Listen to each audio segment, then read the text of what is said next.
Hello, Freejord. I really appreciate you watching and commenting. Now, let's listen to the story. The night my sister introduced me as the harmless one, something inside me cracked loud enough for only my heart to hear. She said it casually, like describing furniture that had never mattered. Everyone laughed, even my mother. No one noticed me stiffen. No one cared that I did. That was the moment I realized I could vanish from that room, from that family, from that entire version of my life, and not a single person would pause their conversation. My name is Linda Wells, and that night was the last time I let anyone decide who I was. The last rotor finally stilled against the wet landing pad, but the silence it left behind was louder than the storm itself. The air reeked of fuel and salt, the kind that seeps into your skin and stays there long after the rain stops. I sat alone inside the operations cabin, the hum of the generators fading until all that remained was the steady drip of seawater from my boots. I should have felt relief. 27 people were alive. A vessel was lost, but lives were not. Still, there was a weight in my chest that the wind couldn't carry away. Every storm has its own voice. The worst kind is when it goes quiet. By the time I reached Norfolk, the world outside had turned black and metallic. My apartment was small, sparse, and still smelled faintly of the ocean. I hung up my flight jacket, peeled off my gloves, and dropped my phone on the table. It lit up immediately, notifications stacking one after another. Don't forget Elna's engagement next week. Ryan's wonderful. We're so happy for her. Come early, and don't wear your uniform. People won't understand. That last line stung in a place that should have been numb by now. I opened my laptop to finish the mission report, but a new email appeared. Subject: Incident Review, Bowfort Operation. 6 words, cold as steel. Incident review meant someone was opening an investigation. I stared at the screen until the reflection of my own face blurred into the glow. Outside, the wind was still moving, soft, persistent, waiting. I turned on the lamp, flipped through the worn notebook I always carried, and stopped at the last page. A line I'd written 2 years ago stared back at me. Silence can drown even the strongest person, unless they learn when to speak. I closed the book and let the room fall quiet again, knowing I might need those words sooner than I thought. I left Norfolk on a pale Saturday morning, the kind of sky that made everything look washed out and half awake. The highway stretched endlessly ahead of me, gray and straight, pulling me toward something I couldn't name. The hum of tires and the low music from the radio blurred together, but my mind kept circling back to that email. Incident review. 2 words that could turn months of work, of judgment calls made in chaos, into a question mark. By the time I reached Charleston, the air had thickened with humidity. I pulled into a small rest stop near the old base where I once trained new rescue teams. Lieutenant Ramos was already waiting, standing under the overhang with a cup of coffee and a look that told me I wasn't going to like what I was about to hear. He handed me a wrinkled fax, the ink smudged from rain. "You need to see this," he said. "The Bowfort investigation's been authorized. Someone claims you issued the wrong order and caused damage to federal property." I looked up at him. "Who filed it?" "Elliot Haskins," he said quietly. "Nephew of Admiral Haskins, and the Admiral still holds weight on the Atlantic board." The rain hit the pavement harder. I folded the paper once, slid it into my jacket pocket. "Thank you, Ramos. I'll take it from here." He hesitated. "They won't make this easy on you. They never have," I said, and walked back to my car. The highway swallowed me again. I turned the radio on just to fill the silence. A local anchor was reporting on the storm. 27 survivors were rescued last night by a Coast Guard team under the command of Commander Linda Wells. I turned it off. Hearing my name spoken like a headline felt strange, detached, like they were talking about someone who no longer existed. The rain began again, soft at first, then steady. The wipers moved in rhythm with my thoughts. Somewhere between the static and the hiss of the tires, I realized this drive wasn't just about going home. It was about walking straight into the next storm. By late afternoon, Savannah shimmered under gold sunlight, the city too perfect to feel real. The Spanish moss hung low from the oak trees, swaying lazily over cobblestone streets. Beauty like that always made me uneasy. It hid things too well. The river house my mother had rented for Elena's engagement was already buzzing with preparations. Florists carried in buckets of white roses. A catering team adjusted linens that matched the color of champagne. My mother moved among them like a director, polished and controlled, her hair set, her pearls steady. When she saw me, she looked me over from head to toe, the way someone inspects a uniform before a ceremony. "You look fine," she said with that pleasant smile she used when she meant something else. "Just remember, don't bring up work tomorrow. Elena and Ryan should be the focus. No one here really understands what you do out there." "I wasn't planning to," I said. "Good. You always know how to be considerate," she replied, already turning away to give another order. "Considerate, a graceful word for making yourself disappear." Upstairs. I was unpacking when Elena burst through the door, glowing in a way that only someone untouched by failure can. She smelled like expensive perfume and confidence. "Ryan can't wait to meet you," she said, brushing imaginary dust from my shoulder. "Just don't make him feel awkward about the Coast Guard thing. You know how proud he is of the Navy. He takes it really seriously." I smiled faintly. "Don't worry, Elena. I'm used to standing quietly in the background." She laughed, not hearing what I meant, and left humming some wedding tune. Dinner that night was filled with small talk and plans for the engagement party. My mother spoke of flower arrangements, Elena of photographers. I let their voices fade into the steady sound of the river outside, the soft pulse of Savannah at night. When I finally checked my phone, there was a new message blinking on the screen. "Meeting confirmed, 0600. Monday, Norfolk HQ." A summons. I read it twice, feeling the air in the room tighten around me. Outside, the river lapped against the wooden posts, slow and rhythmic. That sound once meant peace to me. Now it only sounded like a warning. Another storm was forming on the horizon, and this one didn't come with a weather report. I've never liked parties where every laugh sounds the same. That night, the ballroom by the Savannah River glowed gold, chandeliers dripping light across polished floors, every face bright with the kind of joy that needs an audience. I stood there in a pale blue dress, smiling just enough to disappear. When it came time for introductions, my mother placed her hand on my shoulder. Her voice was sweet, rehearsed. "This is Linda, Elena's older sister. She used to work at sea. She's stable now. Stable." A word meant to soothe, but it landed like a verdict. A woman nearby leaned closer. "Coast Guard, right? Do you teach swimming or do the paperwork?" The table laughed. I smiled back. Sometimes both. They laughed harder, not hearing what I didn't say. Elena swept through the crowd like sunlight, flawless and adored. She brought Ryan over, her fiancé, her pride. His handshake was firm, his eyes polite but distant. "Nice to meet you. I've worked with a few from the Guard." He spoke like someone used to being listened to, not questioned. I drifted to the balcony, where the river shimmered dark under the moon. Behind me, my mother told someone that I was still single, but doing well. I almost laughed. Doing well, a phrase people use when they can't find anything else to praise. Then Ryan began his toast. "Last year, I was part of a mission near Bowfort, waves 20 feet high. We would have lost men if our SEAL commander hadn't changed heading at the last second." I froze. He got it all wrong. The direction, the vector, the time. The storm replayed in my mind, every sound, every order. "Proceed 162 degrees. I set my glass down. My voice came out steady. It wasn't 180. The wind shifted southeast. 162 kept you alive. The room fell silent. Ryan stared at me. "You were there?" "I gave that order," I said. He stood straight, then raised his hand in a perfect salute. The sound echoed like thunder in the still air. 3 SEALs nearby followed. A retired admiral approached. "Commander Wells, your Bowfort report's been part of our Norfolk training modules."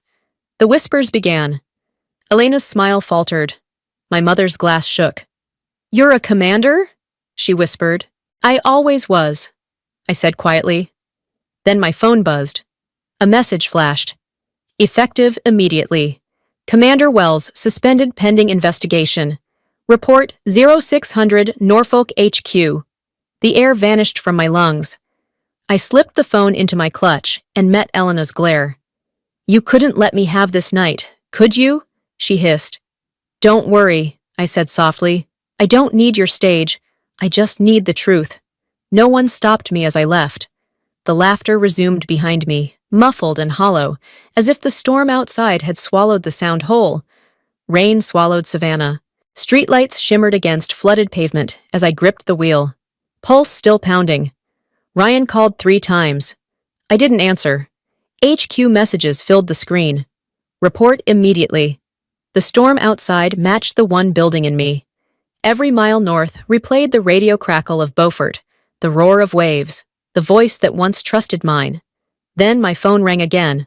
Ramos, Commander, I've seen your suspension order. It came from Admiral Haskins himself. His nephew filed the complaint. You're certain? Absolutely. They're making you the scapegoat. I tightened my grip until the steering wheel groaned. If they want a storm, they'll get one. As I crossed the bridge, headlights appeared through the downpour. Ryan stood there, soaked to the bone, blocking my lane. I rolled the window halfway. What are you doing here? Apologizing, he said, breathless.